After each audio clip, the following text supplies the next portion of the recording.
네, 안녕하세요. 오늘은 전기 파트 두 번째 시간입니다. 자, 지난 시간에 마찰 전기에 대해서 배웠죠? 마찰 전기를 배웠고, 또 정전기 유도 현상의 원리를 배웠고, 정전기 유도 현상의 원리를 배우는 이유는 금전기를 배우기 위한 것이죠. 그리고 금전기에서 꼭 기억해야 될 것이 세 가지 있었습니다. 금전기를 통해서 알 수 있는 게 대전 여부를 알 수 있었고, 또 대전 양을 비교할 수 있었고, 그렇죠? 그리고 제일 중요한 게 뭐였어요? 바로 전하의 종류를 알 수 있다는 겁니다. 자, 그럼 전하의 종류를 알기 위해서는 그냥 일반 검전기로는 되지 않죠. 그래서 미리 대전된 검전기가 꼭 필요하다라고 이야기했습니다. 자, 전기 파트 공부하다 보면 학생들이 이 손가락 이야기가 어디에서 나오는지 항상 잘 모를 때가 있어요. 그러니까 손가락 이야기가 왜 나왔어요? 금전기를 미리 대전시키고자 하는데 들고 온 막대기는 유리막대, 플러스 막대를 들고 왔어요. 근데 금전기를 마이너스로 대전시키고 싶을 때, 그러니까 플러스를 가져왔는데 마이너스로 대전시키고 싶을 때 이용했던 거 기억나시죠? 플러스 막대를 가까이 가져가고 손가락을 댔다가 떼게 된다 라고 이야기했습니다. 그죠? 그래서 그 부분 잘 기억하시고 이번 시간에는 그러면 실제로 전류 파트부터 시작해서 설명을 해 나가도록 하겠습니다. 자, 이번 시간에는 이제 전기의 전류 파트입니다. 자, 전류라는 것은 이 류자가 흐를 유자입니다. 흐를 유. 뭔가 흐른다는 거죠. 그러니까 전기가 생긴다는 것은 뭔가 흘러가니까 전기가 생깁니다. 그래서 과학자들이 모여서 플러스 전기가 흐르는지 플러스 전하라 그랬어요. 전하. 플러스 전하, 양전하가 흐르는지 마이너스를 띤 음전하가 흐르는지 당시에는 잘 몰랐어요. 그래서 과학자들이 어떻게 했어요? 다 같이 모여서 이제 플러스가 흐르는 걸로 할지 마이너스가 흐르는 걸로 할지 결정을 보기로 했던 겁니다. 투표를 통해서 어떻게 결정 났겠어요? 자, 전류는 양전하의 흐름으로 결정이 났습니다. 안타깝죠? 지난 시간에 얘기했었죠. 플러스와 마이너스 사이에는 질량비가 엄청나게 차이 난다 그랬어요. 플러스가 1840배나 무겁다고 얘기했죠. 그럼 이렇게 무거운 것이 이동할 리가 없죠. 그런데 마이너스가 이동한다는 것은 결국 톰슨이라는 과학자에 와서 밝혀지거든요. 그러면 그 이전에는 어떻게 생각했겠어요? 과학자들이 플러스가 큰지 마이너스가 큰지 또 플러스가 이동하는지 마이너스가 이동하는지 몰랐기 때문에 플러스 양전하의 흐름이라고 일단은 정의를 내렸습니다. 그래서 전류란 양전하의 흐름으로 정의가 내려진 거예요. 틀렸지만 정의가 내려진 거니까 어쩔 수 없어요.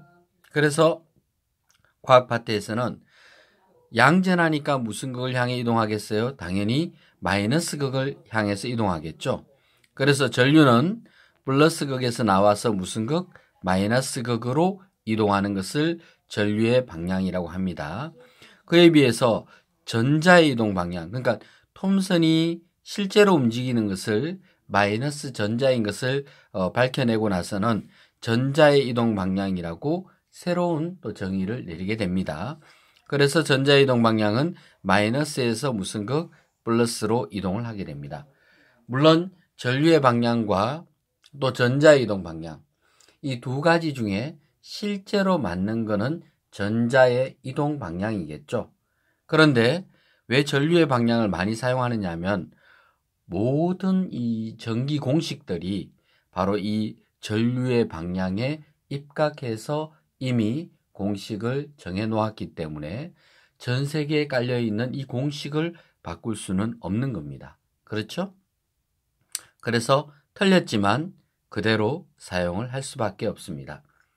그리고 틀렸지만 맞는 전자의 이동보다 전류를 더 많이 쓰는 이유가 바로 공식 때문이다라고 생각하시면 되겠습니다.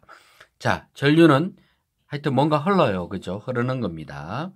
자, 전기가 흐르지 않을 때도 보면 요 전자들이 빨간게 보이죠? 전자들이 안 움직이는 것이 아니고 막 움직입니다. 근데 한쪽 방향으로 움직이는 게 아니고 자기들 마음대로 막 왔다 갔다 이렇게 움직여요. 이런 상태도 전류가 흐르지 않는 상태입니다. 움직여도 마음대로 움직이는 것은 전류가 흐르지 않는 상태입니다. 만약에 요게 전류가 흐르지 않는 상태예요. 요거는 전류가 흐르는 상태입니다. 요 빨간 색깔이 플러스극을 향해서 다들 몰려가고 있죠. 요거를 이제 전류가 흐른다라고 표현을 하게 되는 것입니다. 그러니까 모든 전하들이 똑같은 방향으로 이동하는 것을 전류가 흐른다라고 표현하게 됩니다. 자, 앞으로 전류는 I라고 표시를 합니다. 이거 표시하는 거하고 단위는 달라요. I라고 표시하고 단위는 A, 암페어라고 읽습니다. 암페어 또는 암페아라고 읽어도 돼요. 밀리 암페어. 밀리라는 뜻은 1000분의 1이라는 뜻을 갖고 있죠. 그래서 1000분의 1 암페어 이런 뜻을 갖고 있습니다. 그러니까 문자적 표현과 단위는 다르다는 것을 기억하셔야 되겠습니다. 우리가 사람도 사람이라고 표현하지만 단위는 몇 명이라고 해서 명이라는 단위를 쓰는 것과 똑같습니다. 그래서 표현하는 것과 단위가 다르다는 것을 잘 이해하시고 따라오시면 좋을 것 같습니다. 자, 여기 전구하고 불이 켜지는 장면이 보이죠? 그러면 전구가 이런 예측을 해볼 수가 있습니다. 전구가 두 개가 있어요. 이렇게. 자, 전구가 두 개가 있는데 건전지를 연결합니다. 플러스, 마이너스, 스위치 이렇게 만들었습니다. 그러면 1번 전구와 2번 전구 중에서 스위치를 닫았을 때 누가 먼저 불이 켜질까요? 자, 우리는 전류의 방향으로 보면 플러스에서 마이너스로 흐르니까 당연히 1번이 켜지고 2번이 켜진다. 또는 실제로 이동하는 것은 전자니까 전자가 마이너스에서 플러스로 가죠. 그래서 2번이 켜지고 1번이 켜진다. 이렇게 생각할 수 있습니다. 정답은 뭘까요? 정답은 1번과 2번이 동시에 불이 들어옵니다. 이유가 뭐냐면 전자들이 여기서 출발해서 가는 게 아니에요. 전자들은 이 도선 안에 가득 차 있습니다. 마음대로 움직일 뿐이죠. 그러다가 스위치를 딱 연결하는 순간 모든 전자들이 플러스를 향해 이동하는 겁니다. 그러면 이 전구가 불이 켜지는 것은 이 속에 있던 전자가 이쪽으로 이동하기 때문이고 또 1번에 있는 경우도 이 속에 있는 전자가 이동하기 때문입니다. 그러니까 전자가 여기서 출발해서 오는 것이 아니고 이미 와 있는 전자들이 방향만 딱 맞추게 되면 바로 둘 다 불이 켜지기 때문에 두 전구는 어때요? 동시에 불이 켜진다라고 볼 수가 있습니다. 그러면 이 전류는 어떻게 표현되냐면 시간당 흘러간 전기의 양으로 표시합니다.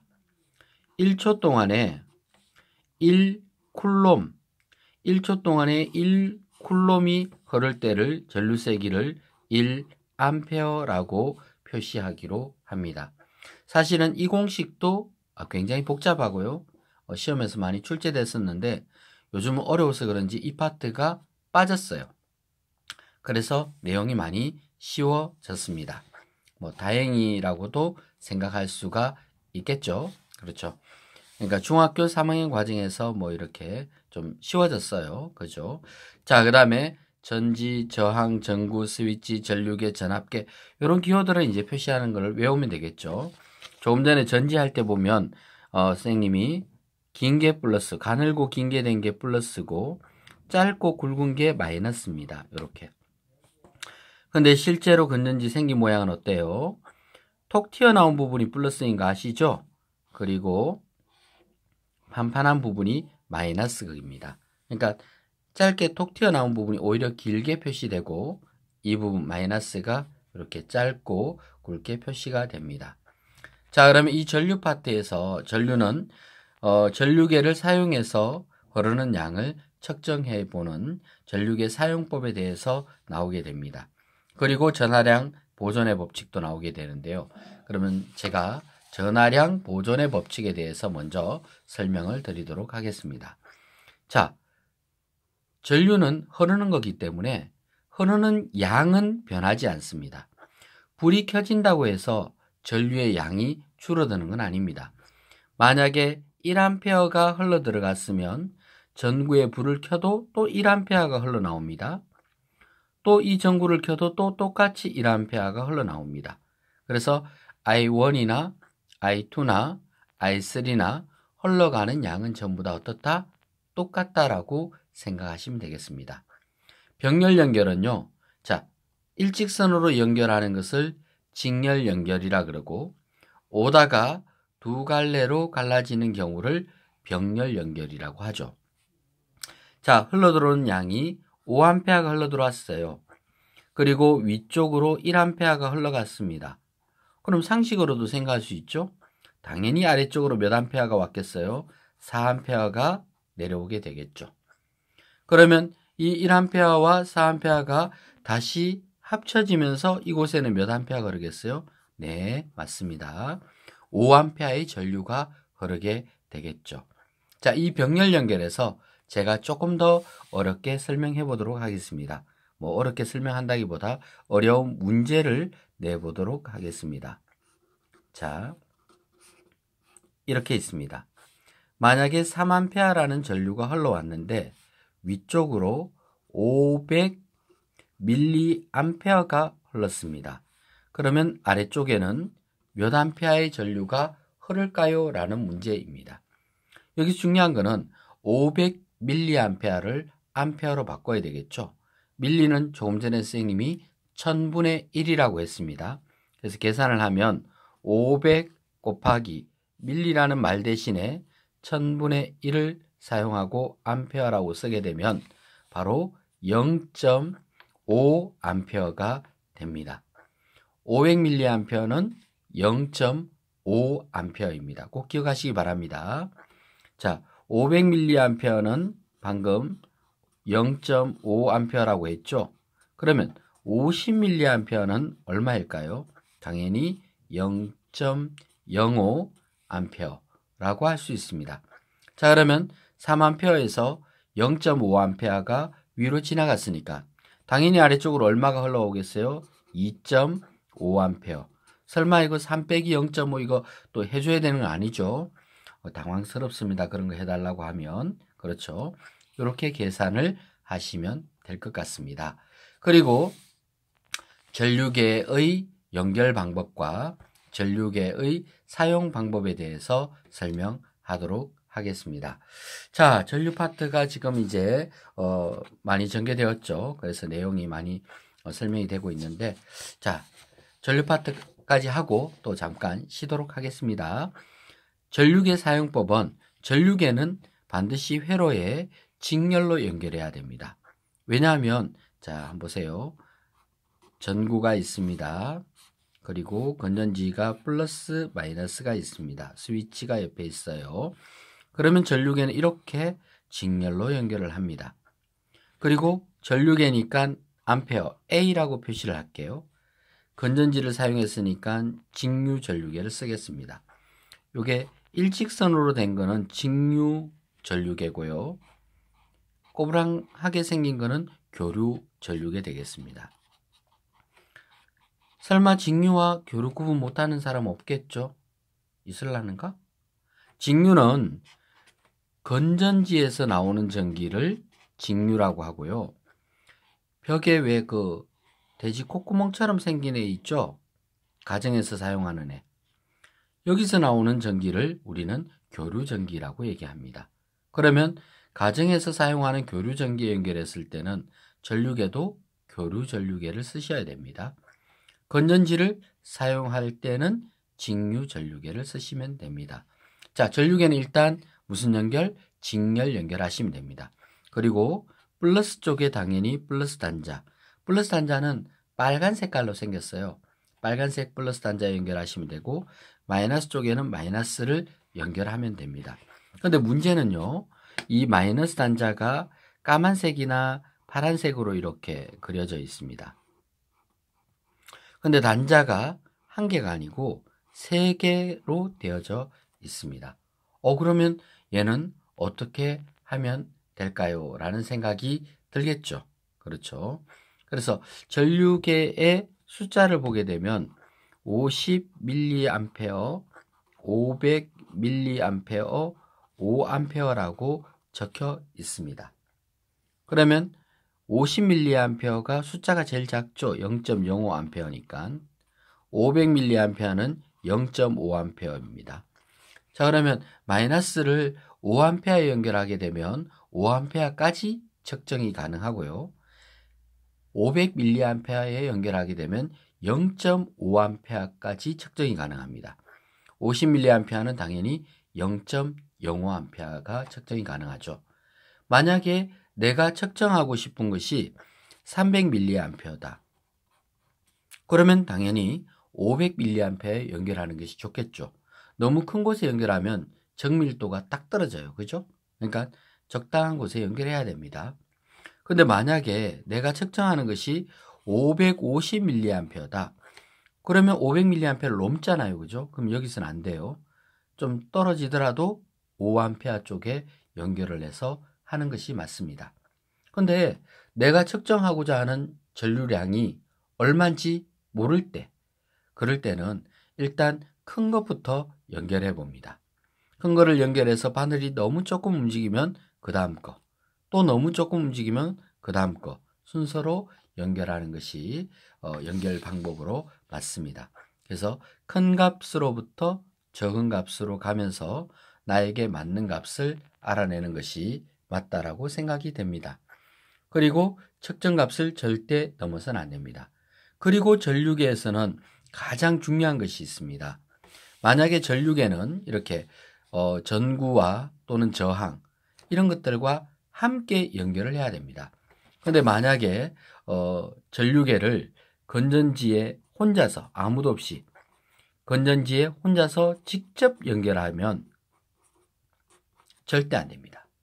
전류계는 안 돼요. 나중에 전압계를 배울 텐데 전압계는 괜찮아요. 근데 전류계는 절대 안 됩니다. 왜?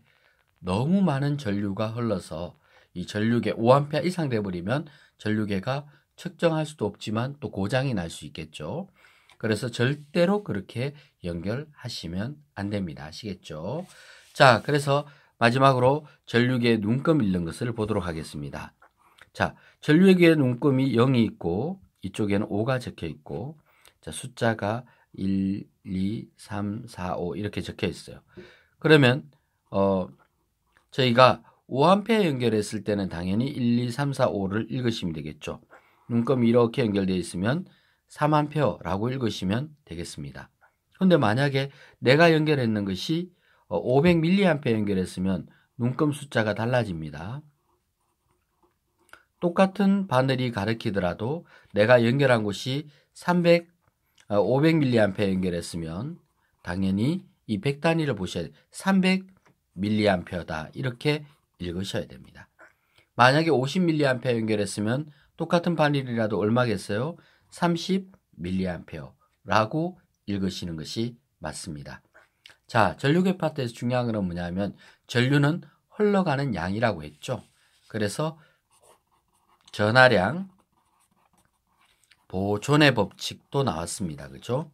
전하량 보존의 법칙에 의해서 아까 조금 전에 몇 암페어가 흘러들어온 양과 흘러나간 양이 어때요? 똑같죠?